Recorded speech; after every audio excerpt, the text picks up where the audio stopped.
In this video, I want to show you a full lesson from my online course, Snap Fluent Secrets. Now in this video, you're going to learn how to take a naturally lit room and turn it into a creative talking head set. And if you stick around to the end of this video, I'm actually going to give you access to my 1-hour online training workshop, Content That Converts. This is a completely free offer for you just for sticking around and watching the video. Now I don't want to waste any more of your time, so let's get into the lesson right now from Snap Fluent Secrets.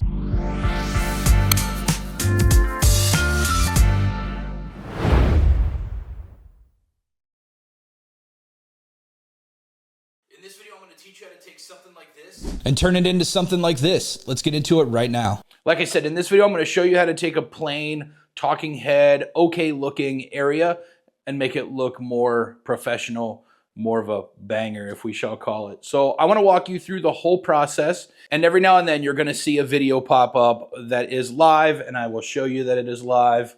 That way you can see what's going on to our set as we're doing it. But let's get right into it. So the first thing that we're going to need to do is we're going to need to kill some of this this light. There's just too much natural light coming in. We're not controlling the light ourselves. So what I'm going to do is I have curtains set up everywhere in here. Now, if you're in a space that you have a window and you can just close curtains, I would say get room darkening or room blackening curtains if you can. If you're in a room that doesn't have windows, you're already a step ahead of us. But what I need to do is I need to kill all of this ambient light and then produce my own ambient light, or my own fake light, I should say. Now, I'm going to try my best to get this camera moving around with me. I am filming by myself, so you might see me actually pick the camera up and move it around a little bit, but that's okay. I want to just make sure that you guys are seeing what's going on. So like I said, first thing I'm going to do is get some of this light down. So let's go ahead and pull these curtains here. So as you can see, I have room darkening curtains literally everywhere in my lobby here. So I can close all of this up. So let's just head this way a little bit.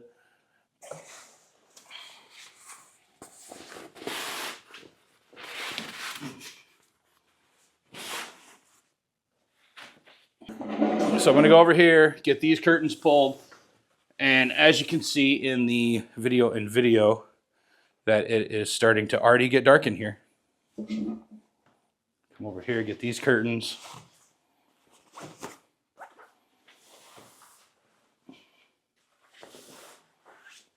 And then we'll pull the last set here. Technically, I got two more. And the video you're watching for the instructional, it might get a little dark. It will lighten up here in a minute. And if so, I will just pull one of these windows open for explaining purposes. But we should be okay.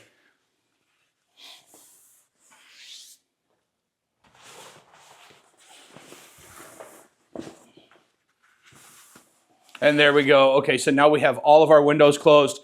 You can see in the picture-in-picture that we have no lighting. So we got nothing going on. Now we need to fix that. And what we're going to do is we're going to introduce our lighting. We're going to go practical lighting. Then we're going to go our main light. We're going to go our rim light. And then we're going to add in some effect lighting, or some false practical lighting, if we'll call it that. So what you're going to need for this setup is you're going to need 2 main lights and then other lighting that you want kind of in it. So I'm going to move you guys again, and I'm going to go right about here with it. That way you can see what's going on. So what I need to do is I need to light this whole area up right here. And the way that I'm going to do that is I'm going to do it with a couple different lights, like I said. So I'm going to go practical, which our practical is already back here. So you can see our practical in the background. It looks good. I like the way that it looks in the video. I think it looks really, really natural. The way that I'm going with this video is I want it to be a little, think about someone sitting reading a story to you in front of a fireplace. That's the look, the vibe that I want to get from this when I'm done. So we will go ahead and we will move on to our next light. So now that I got that practical light set up, I'm going to introduce my main in. And I already have it set up here. This is a cheap GVM light, and I do have a Westcott light coming soon. So we have our light now. We have this GVM light, and I have it full blast. And you're going to see what happens when I have it full blast and I turn it on. It's just going to be just a ridiculously bright light that we need to control.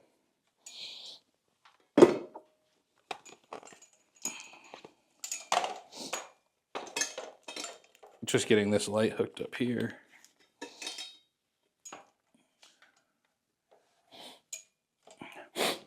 So I have my light here. Where's my cord? Which one is it? I have all these cords here already hanging ready to go, so I just got to figure out which one is which.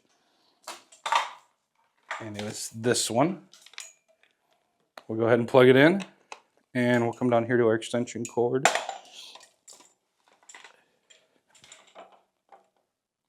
I'm gonna fall over.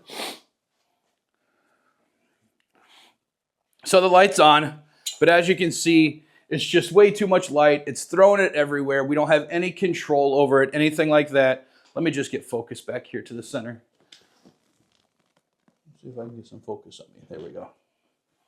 So as you can see, we just have way too much light coming out, way too bright. So we need to kill that. We need to bring it down. So as you can see, this light is just way too bright. If I step in here, it's just crushing me. So we need to fix that. So this is what we're gonna do is we're gonna actually put a modifier on it. It's just bare bulb. Now, I have a beauty dish. It's a Joel Grimes beauty dish. That's what I use.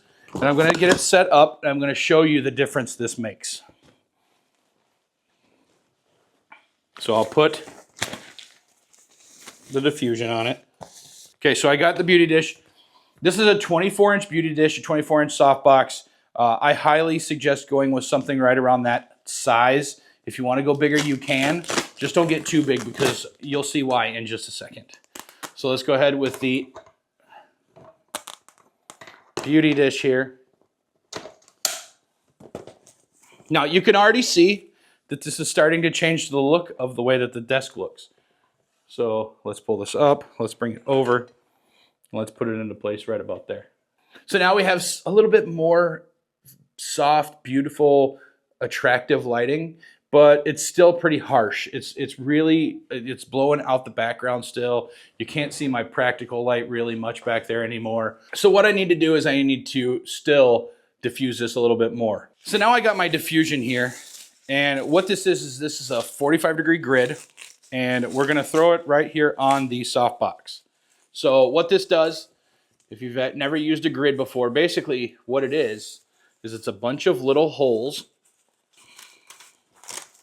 And what they do is they create more of a directional type of lighting.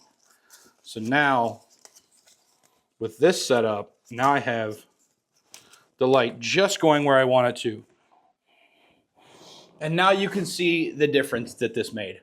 So now we've went from our, no flat lighting to a nice light with just one light. Now the cool thing is, if I wanted to, I could run right like this, no problem. It looks good.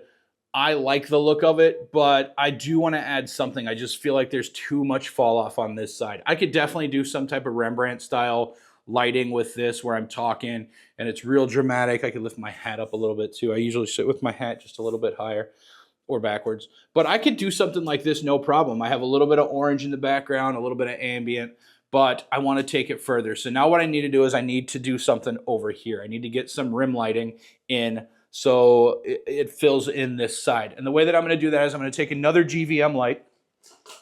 I have another one right here.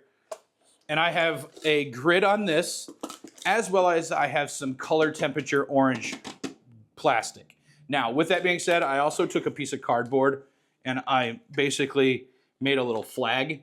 So what it's doing is it's not shining the light all the way over here, but it's kind of reflecting this way. So, and the way that I'm going to do this is I'm going to get creative here, and I'm going to take it and I'm going to mount it right to this little piece of wood that I have right here. And there we go. We're going to turn this so it is where it needs to be. There. And we will make sure this light's where it's supposed to be. And then we're going to go ahead and plug it in. I have this one at full power as well. Now, the cool thing about it is it's off frame. So it doesn't affect anything in the background really. You can see it's reflecting on me because I am actually here turning it up. But overall, it's not doing anything else really to the set in the background. Because it has the grids on it, it has that deflector wall. But now you can see the difference that it's making. And I'll actually put a screenshot side by side right here so you can see where we've come from so far to what we have now. I mean, it is already looking like a dope set. So we still have a little bit more to do. It's still a little dark in the background. I still want to be able to see everything. I'm actually going to take a Nanlite Pavo tube. It's the 4-foot. You don't have to use this. You can get literally any other constant light, RGB light that you want to use, as long as it's strong enough to fill in your background area. So that's the important part. So now I have my Nanlite Pavo tube here, and these things are beasts. I use them all the time. Not sponsored by Nanlite, of course, because I'm sponsored by Westcott. But these things, whenever I need some cool RGB lighting, this is where it comes from. So I'm gonna go ahead, I'm gonna put this Nanlite. You're probably gonna lose me here for a second. But what I'm gonna do, then is I'm actually gonna plug this in, get the light going. Now these are battery operated, but I tend to use the plug-in if possible, because that way I don't have to worry about it dying. And then we'll go ahead and turn it on, and as you can see, it's full RGB. I can do whatever I want with it. I can also make a cool lightsaber if I wanted. But I'm gonna put this here, shining towards my wall in the background. And as you can see, it's now there where it needs to be, that I can change the color of it and change this background to look however I want then. So now I have this look where I could turn this to whatever I want. And I'm gonna go ahead and hit it with a blue light, because if I'm recording any Photognation stuff, this is what it looks like. It's the blue light. It has the very saturated look to it, and creating some stuff for YouTube is usually like this. But what I can do then is that actually, if I want to go over and then create some SnapFluent Secret stuff, all I have to do is take this and change it to a more subtle, where's my orange? Orange here. Turn the saturation down. And then I have that warm fireside look. Now what I did is I tried to color match this light, the Pavo tube, with my ambient light back there. So it made it look like now this light back here is giving off more lighting, more ambient look than it actually is. But in the video, now it looks like all one cohesive look. So if I'm looking down here. So this is how we're gonna do all of the lighting. This is the lighting now. What we need to do now is we need to fix this ridiculous audio that we heard at the beginning, which I'll switch over to right now. And you're hearing the audio from this camera, and let's go into something that sounds more professional. Okay, so now we have everything set up as far as lighting, but we need to fix the audio. Now, right now you're hearing me on this microphone, so it probably doesn't sound too bad, but if I switch over to this audio over here, you're gonna see just how rough it is. So we need to fix that, and the way that we're gonna do that is we're gonna use a microphone.